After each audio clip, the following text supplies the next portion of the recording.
Somos el país con la tasa de homicidios más alta de América Latina, superando a países como Colombia y México. En el 2016 fueron 5.6 muertes violentas por cada 100.000 habitantes. Y ahí hay un gráfico que lo puede ejemplificar. En el 2025, 38 muertes violentas por cada 100.000 habitantes. En el 2026, 50.9 muertes violentas por cada 100.000 habitantes. Y la pregunta que tenemos que hacernos es si alguna vez existió el Plan Fénix. Esa es la realidad de nuestro país. De ser un país seguro, de ser el segundo país más seguro de América Latina, somos el país de los más inseguros del mundo. 5 de nuestras ciudades están entre las ciudades más inseguras del mundo. Pero la gran prensa y el gobierno nacional nos quieren convencer de que cuando teníamos las políticas que lideraba el presidente Correa, estábamos mal. Y ahora que tenemos esos niveles de inseguridad,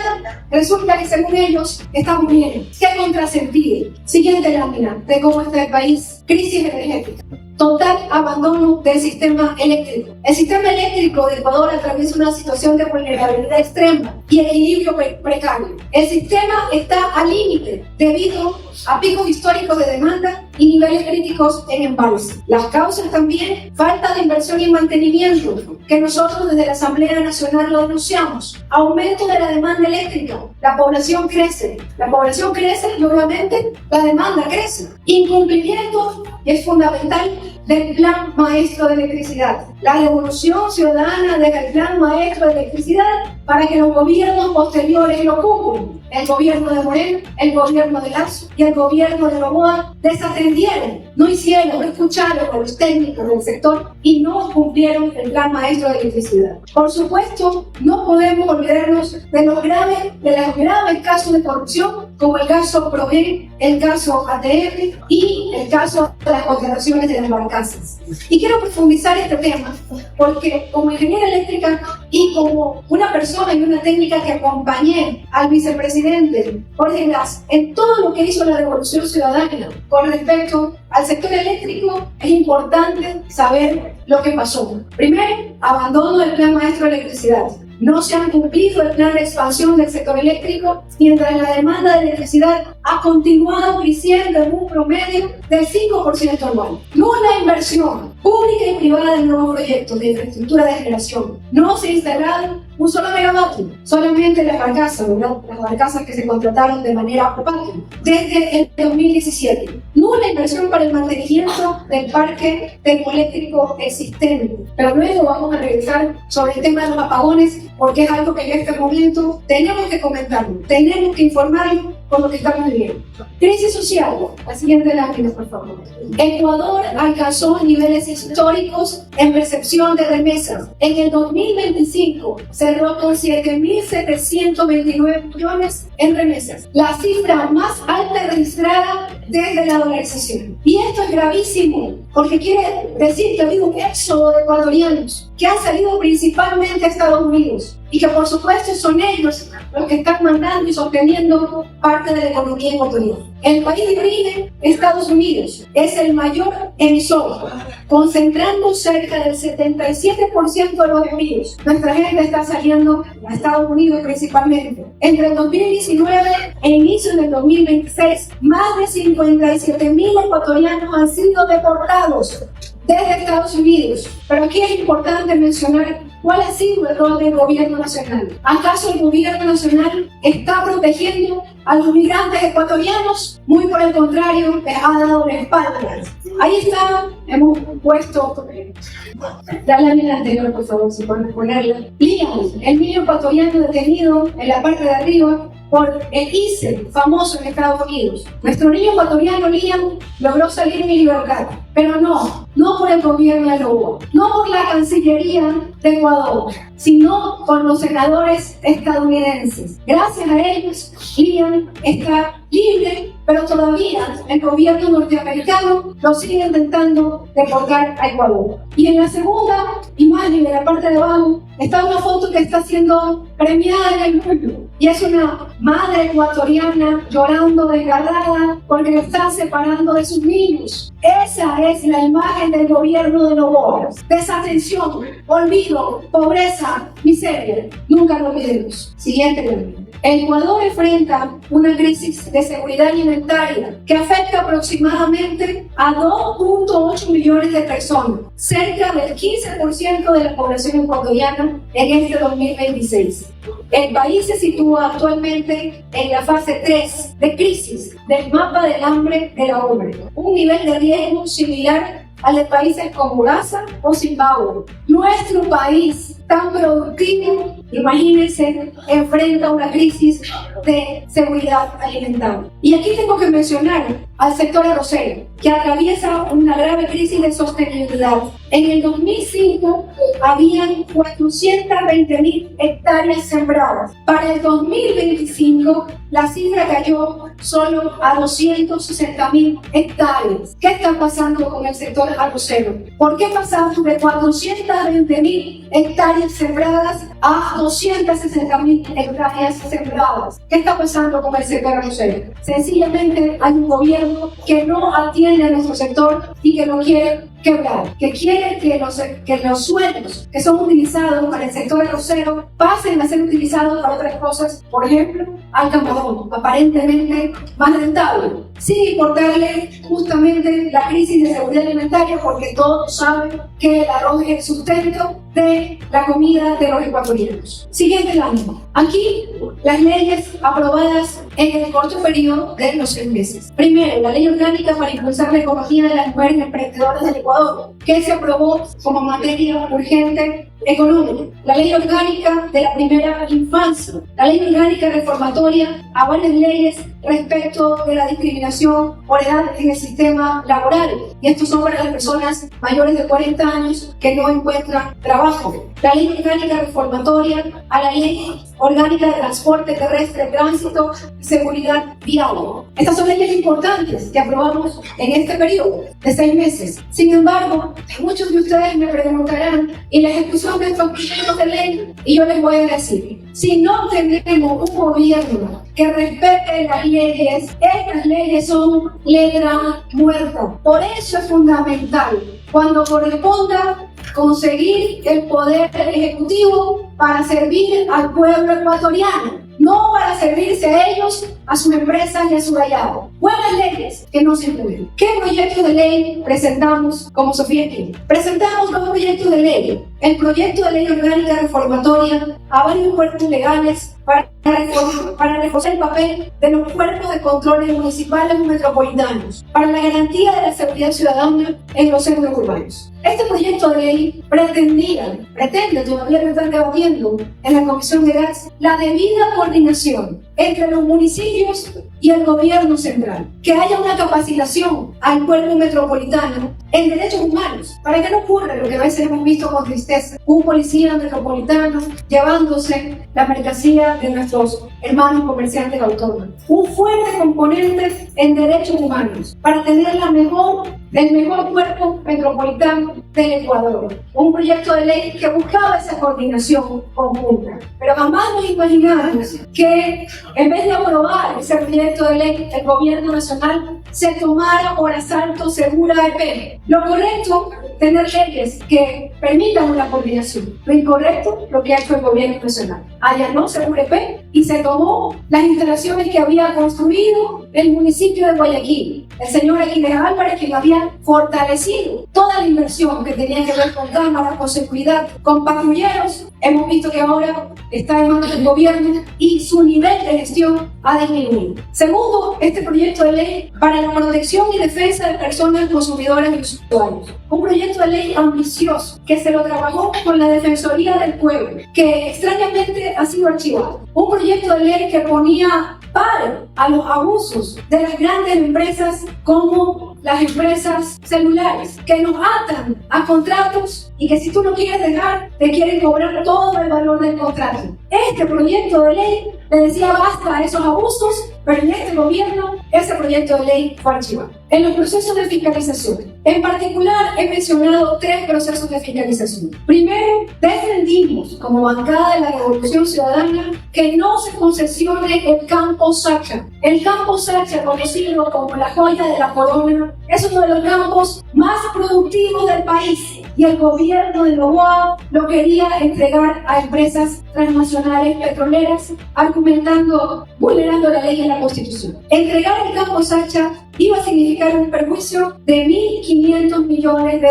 Recuerden ustedes que la Revolución Ciudadana hace un cambio legal fundamental. El 80% de las utilidades para los ecuatorianos, el 20% para las empresas transnacionales petroleras. Este proceso que llevó el gobierno nacional pretendía que cambiemos ese porcentaje. Una vez más, el 80% se lo iba a llevar esas empresas transnacionales y el 20% quedaba para el pueblo ecuatoriano. No lo podíamos permitir. Al campo Sacha hay que defenderlo porque son los sectores estratégicos de los ecuatorianos. Incluso le vamos a poner una denuncia penal en contra de las autoridades de este gobierno por asociación ilícita. Siguiente proceso de fiscalización: contratos fallidos de Provent y ADM y defensa del oleoducto de crudos pesados OCP. El proyecto de oleoducto de crudos pesados debía ya pasar a manos de los ecuatorianos. Sin embargo, el gobierno de Noboa no quería que se reverse al Ecuador y quería volverlo a concesionar. Y esto significa dinero para las empresas transnacionales exteriores. ¿Por qué si ya se terminó el tiempo que le entregamos el OCP? Entonces logramos que se revierta el oleoducto de crudos pesados para el Ecuador. Siguiente lámina, por favor. Volvemos aquí al tema eléctrico, porque es importante informarles a ustedes lo que entregó la Revolución Ciudadana. La Revolución Ciudadana, de la mano del presidente Rafael Correa y de Jorge Glass, transforma la matriz energética del Ecuador. De menos del 50% pasamos al 85% de energía renovable a través de inversión pública en hidroeléctricas, líneas de transmisión y distribución. Duplicamos la capacidad de generación eléctrica del país. Pasamos de un poco más de 4.000 megavatios a más de 8.000 megavatios. Y como decía antes, se formuló el Plan Maestro de Electricidad basado en una demanda actual y futuro. Pero esto ocurrió en el 2016. Estamos en 2026. En 10 años la inversión fue nula. Construimos varias centrales hidroeléctricas que las podemos ver allí. Construimos Anduriaco, Toachi-Piratón, Mazar Rudas, Quijos, Sobradora, del Citenizagua y la emblemática Covejo, si bien se puede pasar y viva Jorge Glass, porque gracias a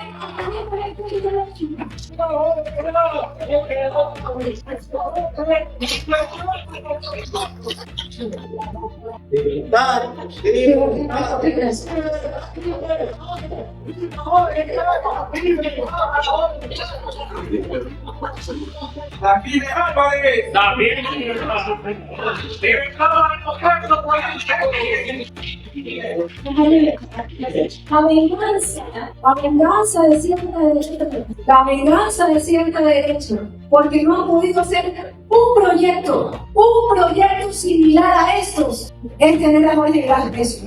Esa es la venganza, porque ellos hasta el momento ni siquiera un motor han podido instalar, un motor, y ya lo vamos a ver en el siguiente año. Ni lo harán tampoco. El famoso caso Progen. En el 2024, después de 10 años que no invirtieron $1 en el sector eléctrico, Ecuador vivió una grave crisis eléctrica, con apagones de hasta 14 horas diarias. El gobierno declaró emergencia y contrató de forma directa a la empresa estadounidense Progen. Se firmaron 2 contratos por 149 millones para instalar generadores en Quevedo y en el Salitral. El objetivo, agregar 150 megavatios en energía térmica urgente. ¿Cuánto se pagó? Se entregó un anticipo muy alto, más de $104 millones en anticipo, nada más. El 70% del valor se le dio en anticipo. La empresa tendría que entregar e instalar 49 generadores. Lo que realmente quedó son motores viejos, usados y defectuosos que todavía no funciona. ¿Dónde está, en este caso, la justicia? ¿Dónde está la fiscalía? ¿Dónde están los allanamientos? Ningún kilovatio de energía se generó. Los equipos quedaron con chatarra. Esa es la gestión del gobierno. Chatarra con bloqueo, Robo. o centrales hidroeléctricas con la revolución ciudadana. Con la revolución ciudadana. Esa es. Eso es con el camino que tenemos. Siguiente lámina, también es importante y obligatorio en nuestra rendición de cuentas hablar sobre las actividades que hemos hecho. Por supuesto que hemos estado dando la cara con la bancada de la Revolución Ciudadana y denunciando lo que tenemos que denunciar. Ahí está cuando pusimos la denuncia en el caso del campo Sacha. Logramos que no se entregue el campo Sacha a manos transnacionales de manera ilegal. Hemos estado agradeciendo a nuestro pueblo por su aporte. Hemos estado con las comunidades, hemos estado en los medios de comunicación, hemos estado siempre del lado de nuestro pueblo. Y yo quiero agradecer a todos los que están aquí, porque esta gestión no fuera posible si no fuera por su acompañamiento de mujeres, de jóvenes, de montunos, del sector agrícola de nuestra patria, de los trabajadores de la patria, que son también los que nos han denunciado en todo momento los actos de corrupción de este gobierno. Y por eso, para terminar, tengo brevemente 3 frases que quiero reflexionar. Primero, la siguiente lámina, una frase del Papa León, un hombre que en este momento le debemos la paz del mundo. Si no hubiera tenido la fortaleza y valentía de decir no a la guerra, en este momento hubiéramos iniciado la Tercera Guerra Mundial. ¿Qué nos dice el Papa León? Y no olvidemos, y leo esta frase porque también tiene que ver con el Ecuador, y no olvidemos tampoco a aquellos ladrones que al saquear los recursos de la tierra, al librar guerras sangrientas o al alimentar el mal y serenidad. Aquí hay también gente que nos quiere quitar la tierra. Y ahí está nuestro pueblo indígena Motubio diciéndole: la tierra es de los ecuatorianos. La tierra es de los pero los gobiernos socialistas lo saben, porque le están quitando competencias a los gobiernos autónomos descentralizados para que el gobierno nacional haga lo que sea con la tierra de los ecuatorianos. La siguiente frase, que es un llamado, estimados compañeros ciudadanos, que el día de hoy nos escuchan y nos ven a través de las redes sociales. Los seres humanos han descubierto que no pueden seguir cada uno por su cuenta, sino solo juntos, y que nadie se salva solo. En este momento en donde tenemos gobernando a un presidente autoritario, tenemos que estar más unidos que nunca. Ya el debate ni siquiera es de izquierda contra derecha. El debate es autoritarismo versus democracia. Es hora de unidad para vencer al regime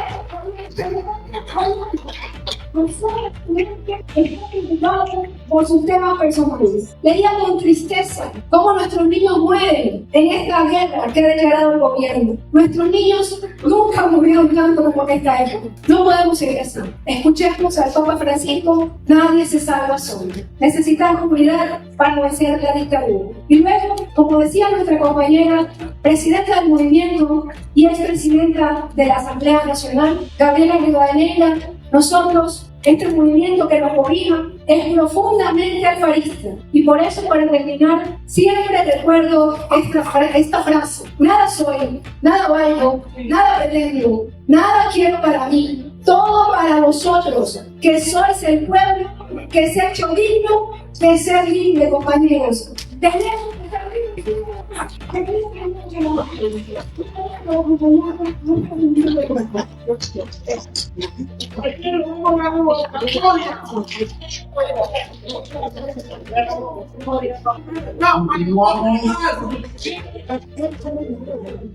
No, por aquí le Álvarez.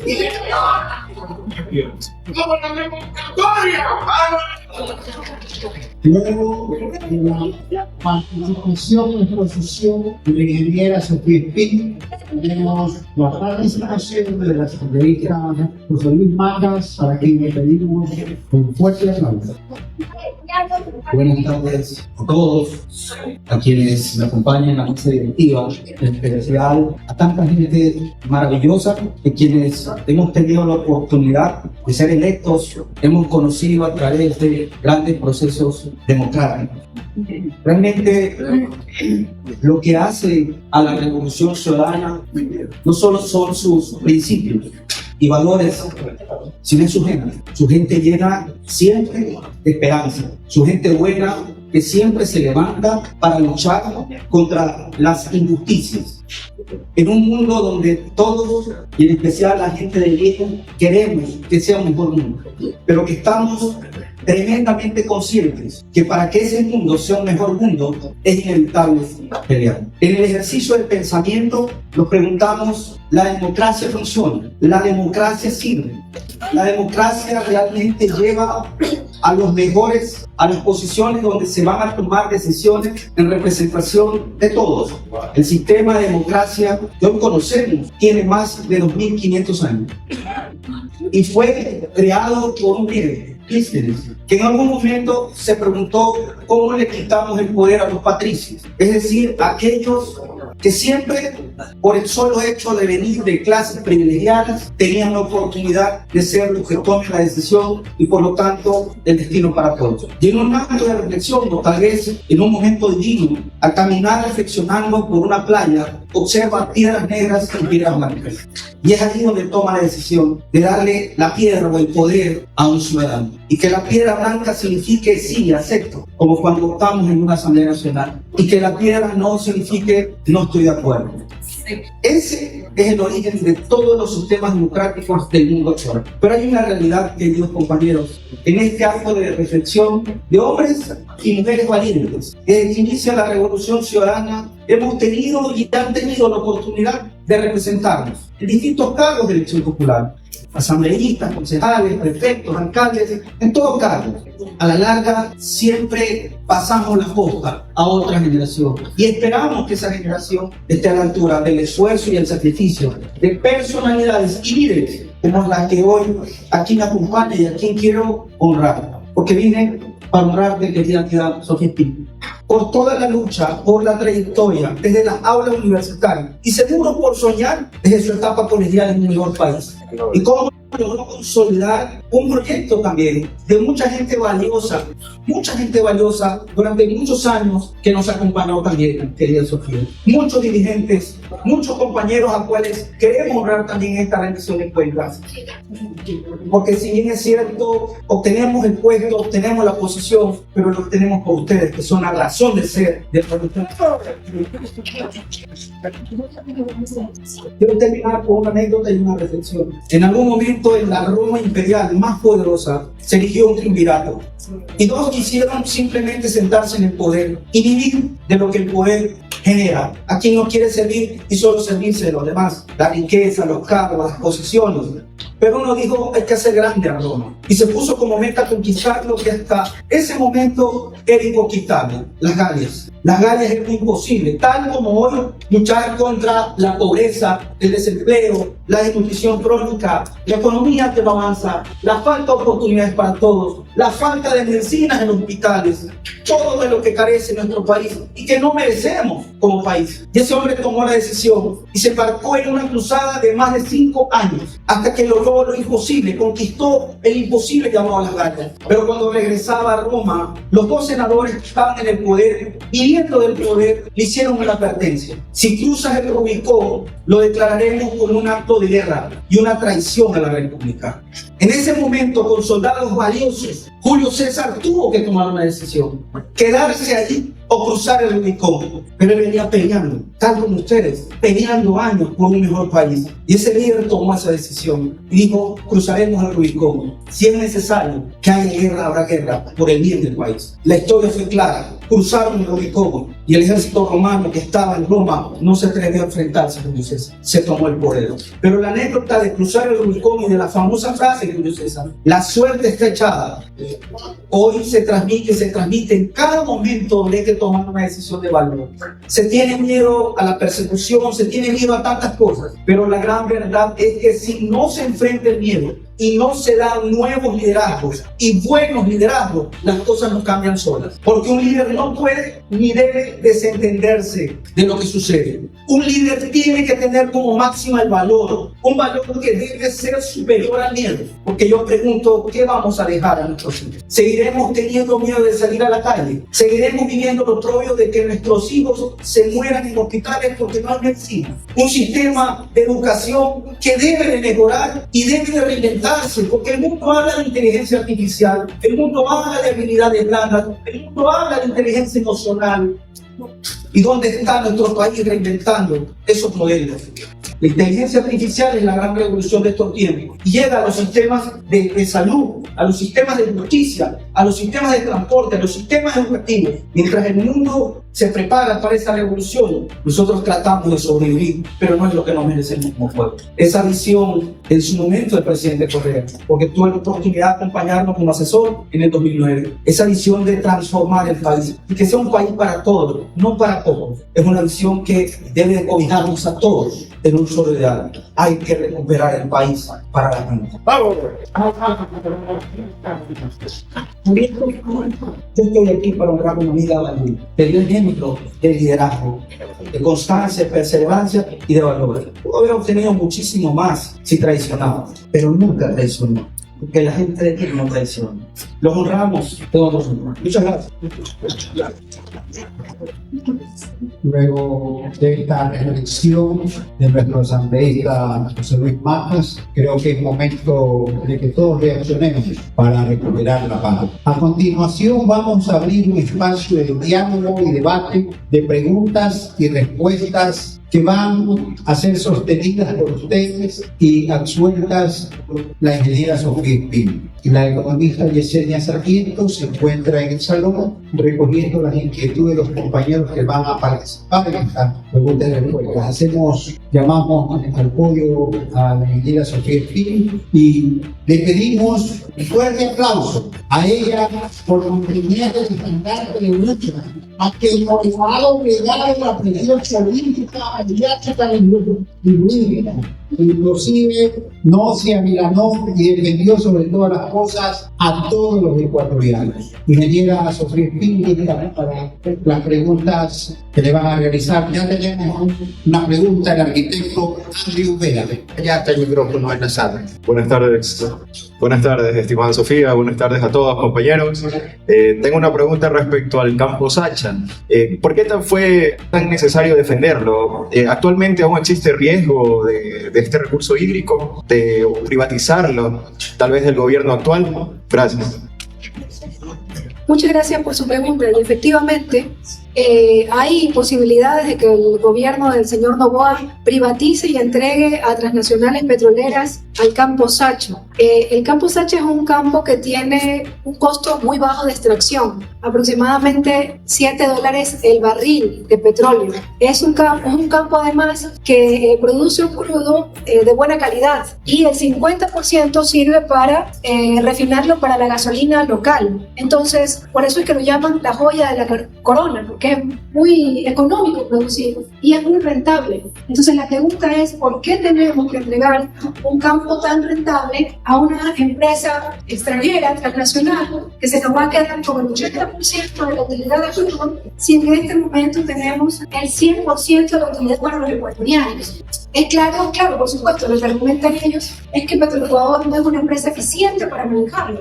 Pero claro, si es una empresa nuestra, pública, y tú no le requieres para una situación eficiente, obviamente no lo vas a lograr. Pero el petróleo está ahí bajo tierra. Entonces no necesitamos entregarlo porque, ¿para qué? Si el 100% en este momento del crudo del campo Sacha es ecuatoriano. Entonces hay que defenderlo porque ese recurso sirve para educación, para salud, para carretera, sirve para nuestro desarrollo. Y en este momento, cuando lo quisieron entregar, el presidente Noboa dijo que ese recurso, esos 1.500 millones que iba a dar esta empresa transnacional, era para seguridad. O sea, una vez utilizando el proyecto de la seguridad. Lo mismo que utilizaron cuando subieron los 3 puntos del IVA, que esa plata iba para seguridad y todos sabemos que ese dinero, más de $2.000 millones, no se ha usado en seguridad. Entonces, ¿por qué lo vamos a creer? Entonces, el petróleo es de los ecuatorianos, no tenemos que hacer nada. En esta ronda de preguntas tenemos la participación del economista Escalera. Buenas tardes a todos, buenas tardes, señoras asambleístas, asambleístas en una mesa directiva.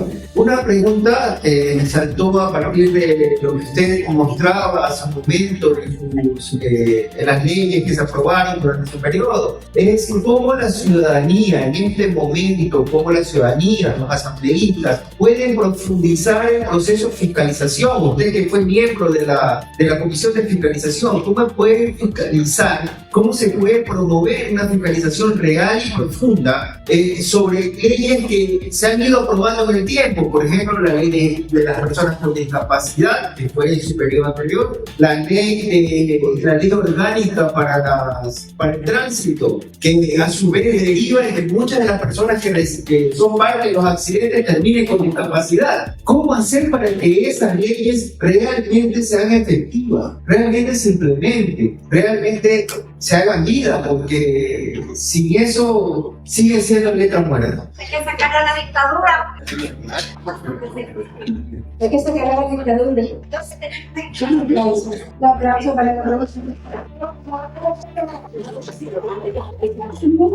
Primero mi solidaridad con las personas con discapacidad, porque hubo un gobierno que obligaba, pero también incentivaba, es una palabra mejor utilizada, de que las personas con discapacidad tengan trabajo. Hubo un gobierno, un gobierno que cumplía la ley, más promocionó esa ley, que haya un porcentaje de trabajadores en cada una de las empresas públicas y privadas que incorporen ciudadanos con discapacidad. Pero ese gobierno se terminó. Y por más allá de que la ley diga, y mi economista Félix, que diga la ley, que diga un porcentaje de personas con discapacidad, ya muy pocas empresas cumplen, porque tenemos un gobierno nefasto que no cumple la Constitución, que no cumple las leyes, que hace aprobar un proyecto de ley que nuestra bancada lo aprobó, que es la ley para personas que padecen cáncer, que sacó un proyecto de ley para personas que padecen cáncer. Es un proyecto de ley de la mamá del presidente Noboa, ¿verdad? De la señora Cindy, pero no da los dineros